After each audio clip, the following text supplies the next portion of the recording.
नमस्कार दोस्तों, silent knowledge channel में आपका स्वागत है। आज हम स्ट्रगल परेशानी देने वाले 3 अंकों के बारे में जानेंगे। चैनल को सब्सक्राइब करें और डेट ऑफ बर्थ की प्रेडिक्शन करवाने के लिए ऊपर लिखे व्हाट्सएप नंबर के साथ कांटेक्ट करें। तो ये 3 अंक हैं 8, 4 और 7। ये लगभग एक ही कैटेगरी के अंक हैं। 8 शनि, 4 राहु और 7 केतु है। 8 नंबर लंगड़ा ग्रह है। 4 का धड़ नहीं है, दिल नहीं है और 7 का सर नहीं है, दिमाग नहीं है। तीनों अनकम्प्लीट हैं। अनकम्प्लीट अंक कंप्लीट फल कैसे दे सकते हैं? ये 4 और 7 शनि के हाथ और पैर हैं। अगर गलत कार्यों से 8 नंबर को खराब किया तो ये दोनों भी अपने आप ऑटोमेटिकली खराब हो जाएंगे। 8 नंबर शमशान की तरह है। 4 नंबर शमशान की राख और 7 नंबर राख के नीचे दबी अंगार की तरह है। कैसे, चलिए जानते हैं। पहले 8 नंबर, ये शनि का अंक है जो विलंब, मेहनत, न्याय के लिए जाना जाता है। ये 8 नंबर कार्यों में विलंब इसलिए करते हैं क्योंकि शनि ग्रह सूर्य ग्रह से बहुत दूर हैं। सूर्य की ग्रेविटी वहाँ तक पूरी नहीं पहुँचती, इसलिए ये स्लो चलते हैं। और दूसरी एक कहानी के मुताबिक लंकापति रावण ने शनिदेव जी की एक टांग तोड़ दी थी, इसलिए भी ये नॉर्मल गति से नहीं चलते हैं।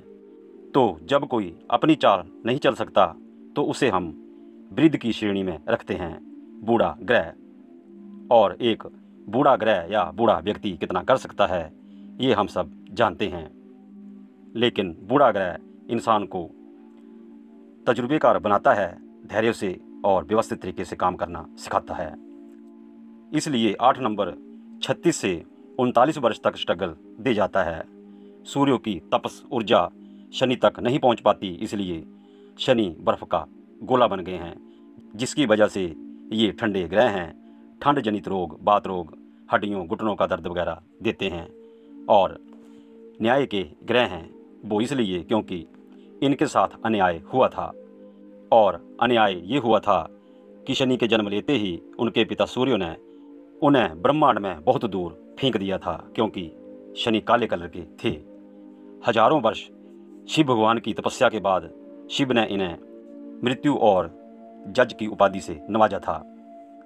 ना तो ये गलत कार्य करते हैं, ना ही गलत करने देते हैं।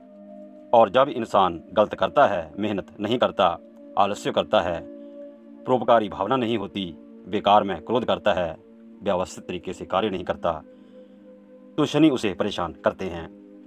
वैसी भी इनकी स्लो गति है, तो डिले करना इनका नेचर है। इनके हिसाब से चलेंगे तो बचे रहेंगे। इसे थोड़ा समझें कि शनिदेव जी कर्मफल कैसे देते हैं। मान लें कि आप हाईवे पर, जीटी रोड पर आसानी से ड्राइव करते हुए जा रहे हैं, लेकिन आगे चलकर हाईवे बंद है और वहाँ से एक और रास्ता जाता है जो आगे चलकर हाईवे से जुड़ जाता है, लेकिन ये रास्ता सही नहीं है। उबड़ खाबड़ गड्ढों से भरा हुआ रास्ता है जहाँ ट्रैफिक आसान नहीं है। काफ़ी परेशानियों के बाद जब आप हाईवे से जुड़ते हैं तो उसी तरह शनि कार्य करते हैं। पहले ओवर स्ट्रगल देते हैं, परेशानियाँ देते हैं, विलंब करवाते हैं, फिर लाइफ को आसान बनाते हैं। जैसे सोना आग में तपकर कुंदन बन जाता है, उसी तरह ये इंसान में प्योरिटी लाते हैं। और इसके लिए कई बार 36 या 39 वर्ष की उम्र बीत जाती है, उसके बाद फल मिलते हैं।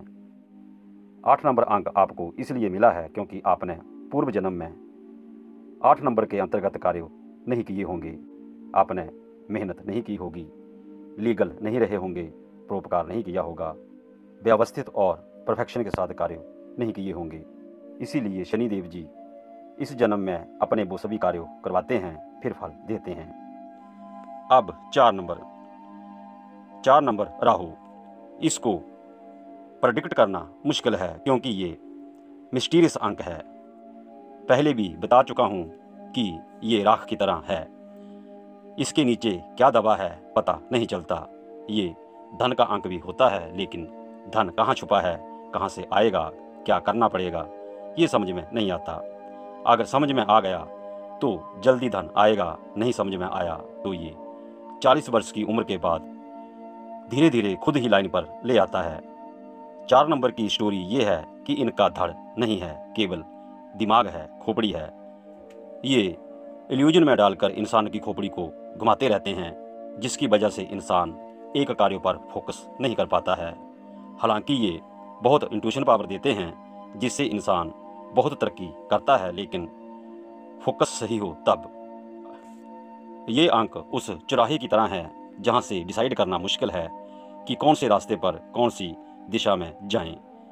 इसलिए ये धन के योग बनाता बनाता 40 से 49 वर्ष की उम्र तक इंसान को स्ट्रगल दे जाता है।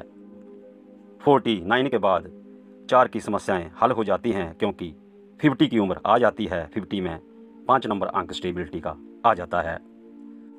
अब 7 नंबर केतु। इनका सर नहीं होता, दिल भावना से काम लेते हैं, इंट्रोवर्ट होते हैं। राख के नीचे दबी हुई अंगार की तरह पूर्व जन्मों के कर्म फलों को साथ लेकर चलते हैं। जहां आपने अपनी गलती की हवा इन्हें दी, इनके अंगेष्ट काम किया, तो वो दबी हुई अंगार प्रकट हो जाती है। मतलब पूर्व जन्मों के कर्म फल भी आपको मिलने लगते हैं, क्योंकि ये पूर्व जन्मों के कर्म फलों का ग्रह भी होता है। इसका सर नहीं है, दिमाग नहीं है, और वो इसलिए कि पूर्व जन्म में आपने बहुत दिमाग लगाया है, जिसके कारण कुछ गलत कार्य भी आपसे हुए होंगे। इस जन्म में केवल आपको धड़ मिला है, दिल मिला है, इसी से काम चलाना है। जब भी आप अपने दिमाग को ज़्यादा यूज करेंगे, फैसला आपके हक में नहीं आएगा। भावनात्मक ग्रह हैं, इसलिए ये चाहते हैं कि आप भी दिल भावना से काम लें, धार्मिक बने, क्योंकि ये मोक्ष के ग्रह भी होते हैं। ये कोई ना कोई समस्या देकर संसार से तोड़ने और धर्म से जोड़ने की कोशिश करते रहते हैं। इसलिए अगर आप पहले से ही धर्म अध्यात्म से जुड़े हैं तो फिर ये ज़्यादा प्रॉब्लम नहीं देते, और भटकाव इनकी नेगेटिव एनर्जी होती है। इसलिए भटकाव से आपको बचना है, दिल की सुने और करें। और राख के नीचे अंगार का दूसरा मतलब ये है कि इन्हें लगता है कि कुछ छुपा हुआ है, रहस्य है, लाइफ में कुछ मिस है, जिसे हमें ढूंढना है, पाना है, रिसर्च करना है। चाहे दुनिया की सारी दौलत इनके पास हो, लेकिन फिर भी ये 7 नंबर कुछ ना कुछ कमी महसूस कराते रहेंगे। तो ये तीनों अंक चाहते हैं कि आप हमें पहले कंप्लीट करें, फिर हम आपको कंप्लीट करेंगे। मतलब इन तीनों के गुणों को अपनाएं। 8 नंबर इशारा करता है कि भाई धीरे चलो, किस बात की जल्दी है, क्योंकि अंतिम पड़ाव तो मृत्यु ही है। इसलिए जल्दबाजी किस बात की है। सियाने बनो, ज्ञान अर्जित करो, तजुर्बा करो, मेहनत करो, सही तरीके से कार्य करो। और 4 नंबर इशारा करता है कि बेकार में खोपड़ी इधर उधर ना लगाएं। जो भी कार्य करना है उस पर पूरा फोकस करके कार्य करें, हवाबाजी ना दिखाएं। और 7 नंबर इशारा करता है कि ज़्यादा और बेकार की दौड़ धूप करने से कोई फ़ायदा नहीं। दिल की सुनो और फिर उस पर ही डटे रहो। भटकना नहीं है, क्योंकि भटकाव ही 7 नंबर की नेगेटिव एनर्जी है। अधिक जानकारी के लिए आप हमारे चैनल पर इनसे रिलेटेड वीडियो देखें और हमारी वेबसाइट द साइलेंट नॉलेज पर जाकर भी इनके बारे में जानकारी ले सकते हैं। तो ये थी एक छोटी सी जानकारी। मिलते हैं नई वीडियो के साथ। वीडियो पसंद आया हो तो लाइक, शेयर और सब्सक्राइब जरूर करें। आज के लिए इतना ही। नमस्कार, धन्यवाद।